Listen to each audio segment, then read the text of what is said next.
A warm welcome to all of you in Idealist Academy। आप सभी लोगों का Idealist Academy में स्वागत है। हमने अपने लास्ट वीडियो लेक्चर में रोल ऑफ माइक्रो ऑर्गेनिजम्स देखा था फूड फर्मेंटेशन में, जिसमें हमने डायरेक्ट माइक्रोबियल काउंट, एस्टर्बिड एंड टाइट्रेशन मेथड से एसिडिटी का पता किया था and direct and total microbial count. ये 3 एक्सपेरिमेंट लास्ट अपने वीडियो लेक्चर में डिस्कस किया था। तो चलिए उसी सीरीज को आगे बढ़ाते हुए तो आज का हमारे टॉपिक का एम है production of ethyl alcohol from molasses and way by yeast. अब तक हम फर्मेंटेशन, लैक्टिक एसिड का फर्मेंटेशन देखते आ रहे थे। लैक्टिक एसिड से बैक्टीरिया से रिलेटेड मोस्ट ऑफ द चीज़ों को डिस्कस करते आ रहे थे, पर अब हम यूज़ करेंगे यीस्ट के बारे में। तो देखिए, हम यीस्ट की हेल्प से मोलासिस एंड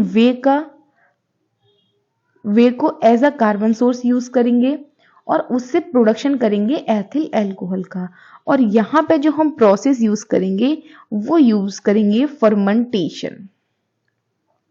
मतलब आज के टॉपिक का जो हमारा एम है वो है production of ethyl alcohol bye the help of Saccharomyces cerevisiae, that is yeast, or by the process of fermentation. And we all are aware about the importance of ethyl alcohol. Ethyl alcohol is among most common solvent and raw material used in a variety of chemical industry. जो ethyl alcohol है वो most common solvent है। And देखिए, जो सबसे ज्यादा most common use होने वाला जो सॉल्वेंट है वो है हमारा एथिल अल्कोहल। और जितनी भी हम मतलब मोस्ट ऑफ द केमिकल्स हैं उनके लिए जो रॉ मटेरियल है वो भी उसमें भी एथिल अल्कोहल बहुत इंपॉर्टेंट यूज करता है। जैसे मान लो बहुत सारे केमिकल्स हैं जिनका जो रॉ मटेरियल है वो है हमारा ethyl alcohol. It is also used as a germicide, beverages, anti freezing agent, as a fuel and depressants, and especially because of its versatility as a chemical intermediate for other organic chemical। देखिए, common solvent और raw material के अलावा हम इसको as a germicide, beverages, anti freezing agent, fuel and depressants और की तरह भी इसको यूज कर सकते हैं। और एक इसकी सबसे अच्छी क्वालिटी होती है कि वर्सेटिलिटी। इसकी वर्सेटिलिटी की वजह से ही हम बहुत सारी केमिकल रिएक्शंस में एज अ इंटरमीडिएट भी इसका यूज करते हैं। Ethyl alcohol is produced both as a petrochemical through the hydration of ethylene and biochemically microbial fermentation of cheap sugary substance such as molasses। देखिए, जो एथिल अल्कोहल है उसका production हम petrochemical compound से भी कर सकते हैं। पेट्रोकेमिकल कंपाउंड में हम क्या करते हैं, जो हमारा इथाइलिन है इसका हाइड्रेशन करते हैं और हाइड्रेशन से हमें हमारा एथिल अल्कोहल मिल जाता है। इसके अलावा एक बायोलॉजिकल प्रोसेस भी है। पहला हमारा पेट्रोकेमिकल मेथड है और दूसरा, ये हमारा पहला हो गया बायोलॉजिकल, दूसरा हमारा हो गया पेट्रोकेमिकल। बायोलॉजिकल केमिकल में हम क्या करते हैं, हम माइक्रोबियल फर्मेंटेशन करते हैं। माइक्रोबियल फर्मेंटेशन में हम जो हमारे चीपी शुगर सब्सटेंस होते हैं उनको हम, जैसे हमारा मोलासिस हुआ, वे हुआ, इन दोनों जैसे ये सारे, इसके अलावा बहुत सारे होते हैं, ये तो सिर्फ यहाँ पे फॉर एग्जाम्पल के ले लिए, इनका हम करते हैं माइक्रोबियल फर्मेंटेशन और अल्कोहल का प्रोडक्शन कर लेते हैं। However, the microorganisms used must be tolerant of high sugar and high concentration of alcohol, just grow vigorously to produce large quantity of alcohol। देखिए, however, the microorganisms used must be tolerant of high salt and high concentration of alcohol, just grow vigorously to produce large quantity of alcohol। देखिए, जो micro organisms हैं इससे हम large quantity में, देखिए जो micro organisms हम जहाँ पे जो यूज करते हैं वो माइक्रो ऑर्गेनिजम्स यूज करते हैं जो हाई शुगर टॉलरेंट होते हैं और हाई कंसेंट्रेशन ऑफ अल्कोहल।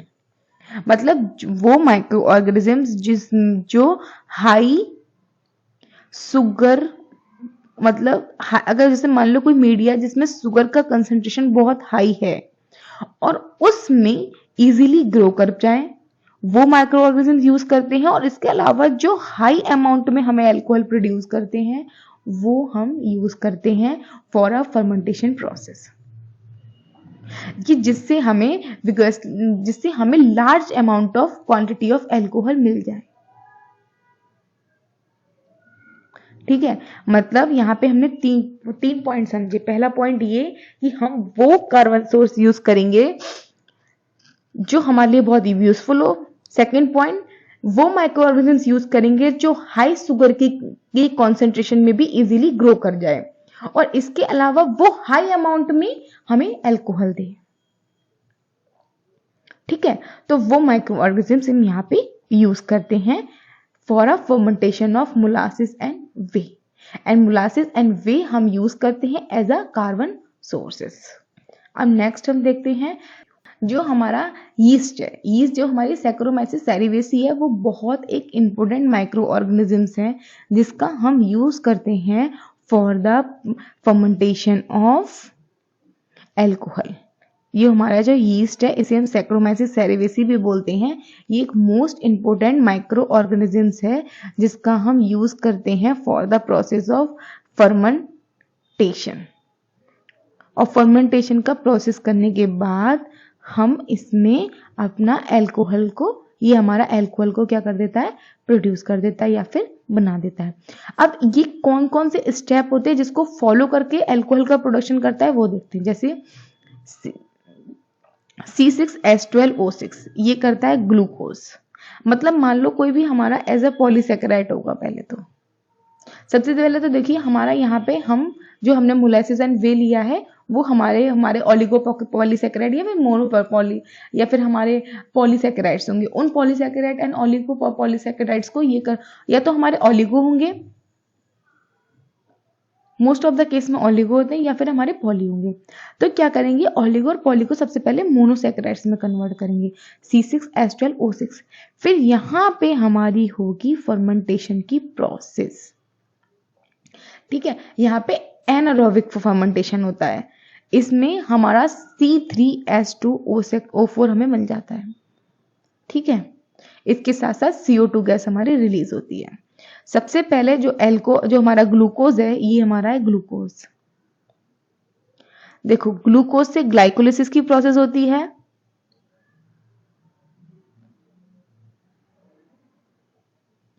और ग्लाइकोलिसिस से हमें मिलता है पायरोवेट। अब पायरोवेट में फिर हमारा होता है एनएरोबिक फर्मेंटेशन। फिर ये एनारोबिक जब फर्मेंटेशन होता है तो देखो हमारी एक CO2 रिलीज हो जाती है। यहाँ पे पायरोवेट डीकार्बोक्सिलेज एंजाइम यूज होता है, ये एक CO2 को रिलीज करता है। इसके अलावा एसिटाल्डिहाइड बनाता है, एसिटाल्डिहाइड बनता है। फिर हमारा आता है अल्कोहल डिहाइड्रोजिनेज एंजाइम। ये एंजाइम आता है और ये एसिटाल्डिहाइड को एथेनॉल में कन्वर्ट कर देता है, और NADH कन्वर्ट हो जाता है NAD+ में। तो ये सारे पूरे स्टेप्स को फॉलो करके ये जो हमारा यीस्ट होता है वो कार्बन ग्लूकोज से हमारे एथेनॉल का क्या करता है, प्रोडक्शन। तो ये है हमारा स्टेप इन बायोसिंथेसिस ऑफ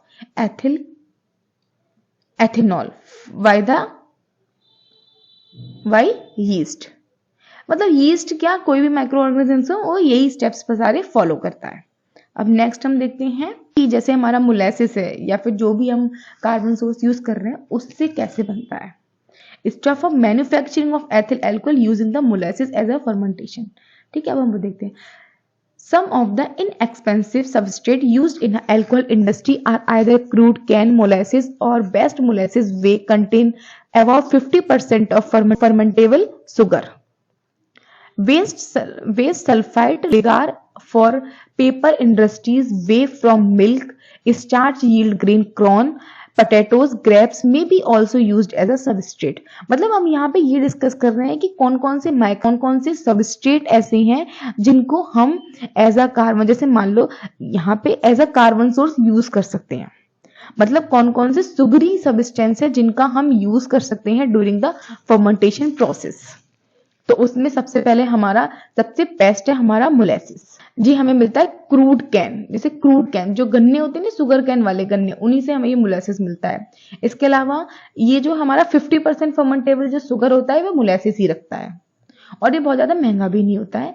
इसके अलावा बेस सल्फाइड लिगार भी यूज कर सकते हैं, जिसे हम पेपर इंडस्ट्री से हमें मिलता है, वे हमें मिल्क से मिलता है, चीज इंडस्ट्री से, स्टार्च यील्ड ग्राम्स जिसे कॉर्न बोलते हैं, पोटैटो ग्रेप्स भी ऐसे हम यूज कर सकते हैं as a substrate for the production of alcohol. Some countries used sugar wheat का भी यूज कर सकती है फॉर दिस पर्पस, मतलब एल्कोहल के प्रोडक्शन के लिए बहुत लोग शुगर वीट का भी यूज करते हैं। The production produce involve a dilution of molasses to a suitable sugar concentration 15 to 60% sugar. मतलब अगर हम ये जो प्रोसेस में हम यहाँ पे यूज करते हैं उसमें हम जो डाइल्यूशन करते हैं मोलेसिस का, उसमें अबाउट टू 15 to 60% शुगर होती है। इसके अलावा इसमें और भी चीजों की क्वांटिटी होती है, जैसे क्या क्या है, addition of small quantity of nitrogen source में urea, ammonium sulphate, ammonium phosphate भी होता है। उसके बाद इसके अलावा 15 से 16% तो हम ये लेते हैं प्रोडक्शन करते टाइम। उसके अलावा हम कुछ यूरिया वगैरह भी लेते हैं, कार्बन सोर्स जो हमने यहाँ पे लिया है, मैं आपको एक्सप्लेन करूंगी। इसके अलावा फिर हम पीएच को मेंटेन करते हैं about 5 addition of actively growing yeast. The fermentation is carried out big deep tank in a steel and stainless steel. The fermentation is allowed continue for the 24 to 36 hour at 25 degrees centigrade. After when the cells is allowed to settle, the fermentation mass is diluted, distillated and passed through a rectifier column to recover the ethanol. अब हमने यहाँ पे जो हमारा substrate use किया हमने, अब मैं आपको पूरा स्टेप जो इसमें लिखा है वो पूरा समझाती हूँ। हमने लिया सबस्ट्रेट, हमने लिया मोलेसिस, हमने मोलेसिस ले लिया। अब हम जो मोलेसिस लेते हैं वो लेते हैं अबाउट टू 15 to 60%। यहाँ पे सारे स्टेप्स लिख रहे हैं। इसके अलावा यहाँ पे अब नाइट्रोजन सोर्स भी यूज करते हैं। नाइट्रोजन सोर्स में या तो हम यूरिया डालते हैं या अमोनियम सल्फेट डालते हैं, ठीक है। इसके बाद फिर हम जो हमारा एक्टिवेटेड यीस्ट होता है सैक्रोमाइसिस सेरेविसी वो डालते हैं, मतलब जो बहुत ज्यादा एक्टिव होता है। ये नहीं है कि कोई बहुत सारी स्ट्रेन कहीं से भी उठाकर डाल दिया, ऐसी नहीं। पहले इसको भी हम प्योर कल्चर, इसका भी इनोकुलम प्रिपेयर करते हैं बाकायदा, जैसे हमने लास्ट वीडियो लेक्चर में डिस्कस किया था। प्योर कल्चर या इनप्योर कल्चर, मिक्स्ड कल्चर या इनोकुलेशन कैसे प्रिपेयर किया जाता है, वो पहले हम इसको प्रॉपर बाकायदा प्रिपेयर करते हैं। इसका भी ऑप्टिमाइजेशन वगैरह सारे प्रोसेस करने के बाद जब ये फुल्ली एक्टिव होती है यीस्ट, उसको हम अपने फर्मेंटेशन टैंक में डालते हैं। और फर्मेंटेशन टैंक हमारा काफी बड़ा होता है और उसी फर्मेंटेशन टैंक में हम ये सारी चीजें ऐड कर देते हैं। और यहाँ पे जो फर्मेंटेशन होता है वो होता है हमारा होता है बैच फर्मेंटेशन प्रोसेस होती है, ठीक है। यहाँ पे हम बैच फर्मेंटेशन प्रोसेस यूज करते हैं, यीस्ट डाल देते हैं, ये सारे कार्बन सोर्स डालते हैं। इसके अलावा हम H2SO4 डालते हैं। H2SO4 डालने के बाद फर्मेंटेशन में डालते हैं। फर्मेंटेशन में हमारी पूरी प्रोसेस होती है। प्रोसेस होने के बाद हमारा CO2 गैस रिलीज हो जाती है, बाकायदा रिलीजिंग प्रोसेस होती है हमारे फर्मेंटेशन टैंक में।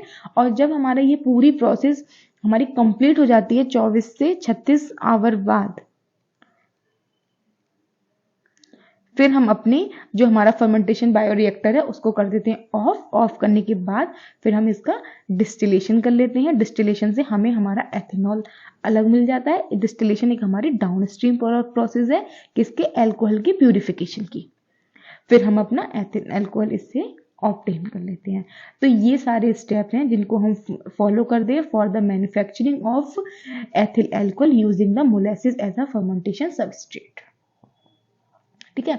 अब हम देखते हैं कि इस पूरी प्रोसेस को परफॉर्म करने के लिए हमने कौन कौन से मटेरियल की रिक्वायरमेंट हुई और इसके अलावा कौन कौन से हमने प्रोसीजर को फॉलो किया। इसमें सबसे पहले हम लेते हैं molasses, whey, culture of yeast Saccharomyces सेरेविसिस।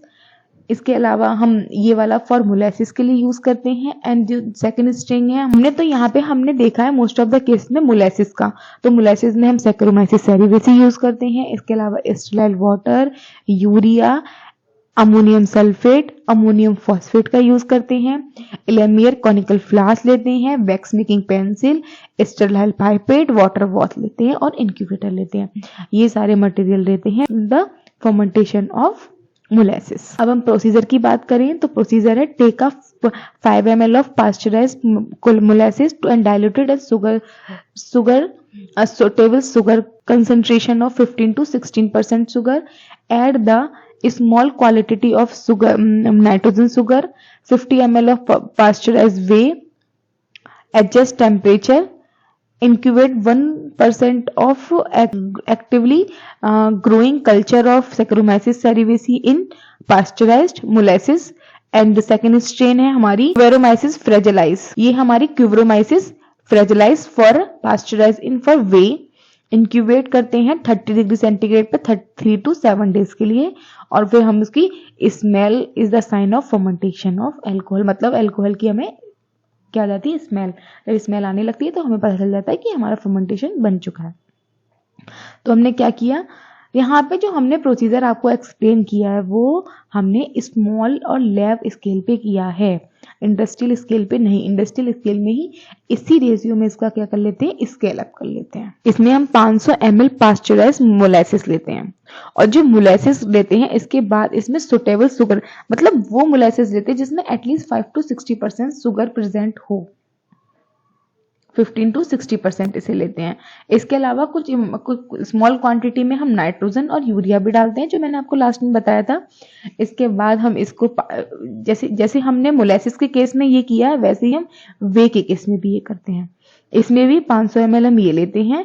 फिर दोनों की केस में हम इसको 5 डिग्री सेंटीग्रेड पे पीएच को मेंटेन करते हैं और जब अगर हम मोलेसिस का फर्मेंटेशन कर रहे होते हैं तब सैक्रोमाइसिस सेरेविसी डालते हैं और अगर हम वे का फर्मेंटेशन कर रहे होते हैं, पास्चराइजेशन कर रहे होते हैं तो हम ये हमारा कुवरमाइसिस फ्रेजिलाइज, जहाँ पे सैक्रोमाइसिस सेरेविसी यूज करते हैं यहाँ पर हम क्लेवरमाइसिस फ्रेजिलाइज जो एक स्ट्रेन है इसी की हम उसका यूज, मतलब ये हमारी फंगस की ही स्ट्रेन है, हम इसका यूज करते हैं for the production of alcohol वाई। इसके बाद हम इसको 3 to 7 डेज का इंक्यूबेशन दे देते हैं। इंक्यूबेशन देने के बाद जब हमें एल्कोहल की स्मेल आने लगती है तो हम ये बात को कंफर्म करते हैं कि हमारा एल्कोहल का फर्मेंटेशन हो चुका है।